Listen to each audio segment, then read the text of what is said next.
Today's episode of Voiced is from Pro Revenge by a user and is about a scumbag aunt who milked her elderly mother for years until her karma came knocking, courtesy of the IRS. What happened next might just leave you speechless. Subscribe if you enjoy. This happened about 5 years ago. My grandma was getting old, late 80s, early 90s.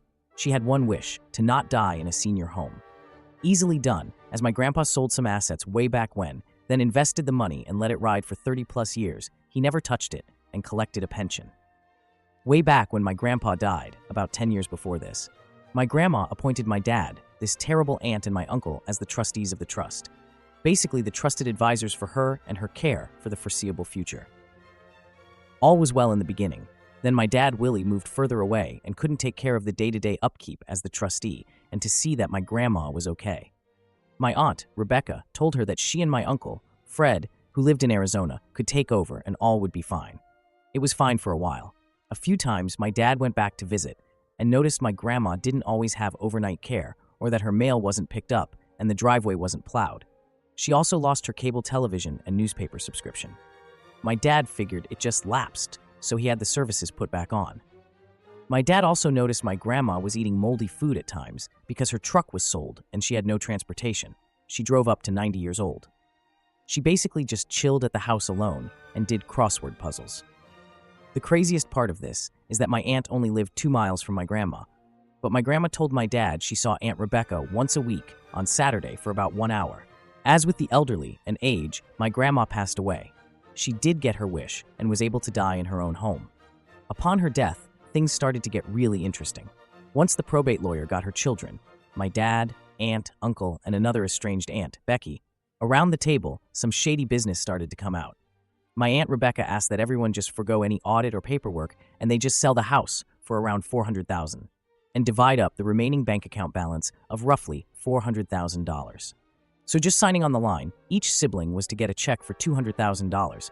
Not too bad of an inheritance. My dad thought that was somewhat a little rushed.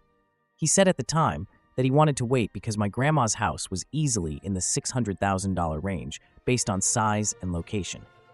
My aunt exploded in his face, yelling at him and calling him all kinds of names because he was unwilling to sign the assets then and there. She basically wanted a quick close while everyone looked the other way. My dad ended up leaving the room after the screaming, and the deal wasn't signed that day. It took nearly 6 months before another appointment, and they were all back at the table. The thing is, though, when you are a trustee and the person dies, the funds and access to financial accounts are all under heavy scrutiny until all beneficiaries are made aware and sign the final papers. At the next meeting, my dad went in there with no intention to sign the deal. He got his brother, my Uncle Fred, to agree that they audit the entire accounts going back 5 years. When they demanded this again at the meeting with the lawyer, my aunt ended up arguing that a forensic audit would cost $5,000, and it's a waste. Like, what difference does it make? 2 beneficiaries requested it, so it was what was going to happen.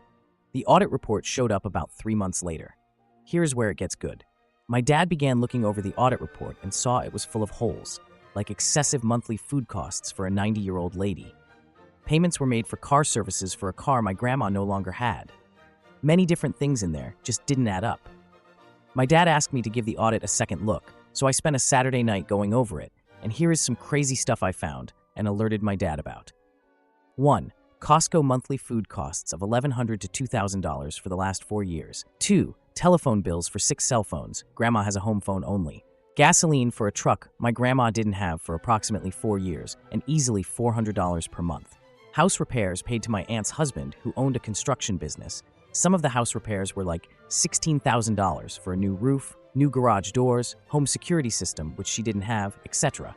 All inflated prices. Grandma paid for my aunt to go to Europe twice on vacation. 6. My grandma was paying my estranged Aunt Becky a stipend of $2,000 a month for the last 5 years, as well as her deadbeat son for $2,500. Every month they were paid. All grandkids were to be paid a lump sum of $10,000 upon their 30th birthday, as that is when the $50 check from grandma stopped for all grandkids.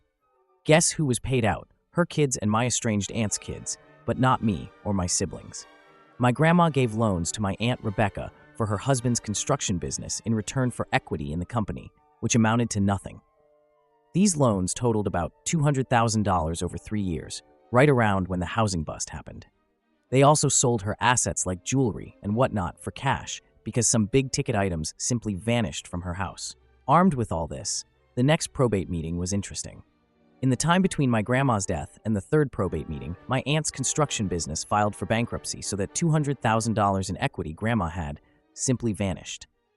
The probate lawyer was also somewhat concerned and made it obvious that this was fraud and breach of fiduciary duty, where my aunt could actually get real prison time. After this, the negotiations were much more favorable. My aunt got nothing, literally zero.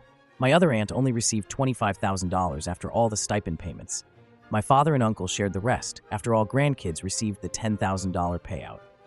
The house sold to the first offer for $520,000. That was the regular revenge for any treacherous person that ripped off Grandma and had her eating moldy food. Here is the pro. My aunt probably felt pretty bad that she couldn't supplement her lifestyle with Grandma's money anymore, but that was the least of her worries. Since she tried to personally rip me off for $10,000, I took it personally. I don't care how tough you are, the Internal Revenue Service is the scariest thing that can happen to a person. Nobody wants to have their money forcibly removed. I did a little research and found the 3949A. I also had the Audit and Legal Office would provide the full trust if requested, demanded by the IRS. I don't know if it ever was. So I photocopied my documents, had them notarized, and sent off the info to the IRS. I felt like it went nowhere. Then maybe 18 months later, I was notified and asked to come to the IRS building for an appointment in my city. The agent went over all the details, what they found in their research, and then they asked for a sworn statement. It turns out my aunt didn't declare something like $1.2 million in additional income over 5 years, and as such, she owed the IRS around $420,000 plus penalties. There was no way she was going to pay that on a teacher's pension, and after her husband's business went bankrupt. Her house was sold, her vehicles sold, and they left the state. Now Aunt and Uncle live in a depressing desert town like this in the Southwest. The Internal Revenue Service paid me around $60,000 about 3 months after the appointment. She should have paid that $10,000. Wow, what a roller coaster of family drama. It's both shocking and satisfying to see how quickly Aunt Rebecca's greed unraveled into an IRS nightmare. I mean, who knew karma could have such a financial punch? It's heartbreaking how she exploited her own mother, only to end up in a desolate town because of her own actions. Now, I can't help but wonder what you all think. Was the author in the right for taking this to the IRS, or should they have handled it differently? Share your thoughts below. Let's chat about this wild family saga. Thank you for listening to today's episode of Voiced. If you enjoyed daily high-quality stories, please like and subscribe to show your support.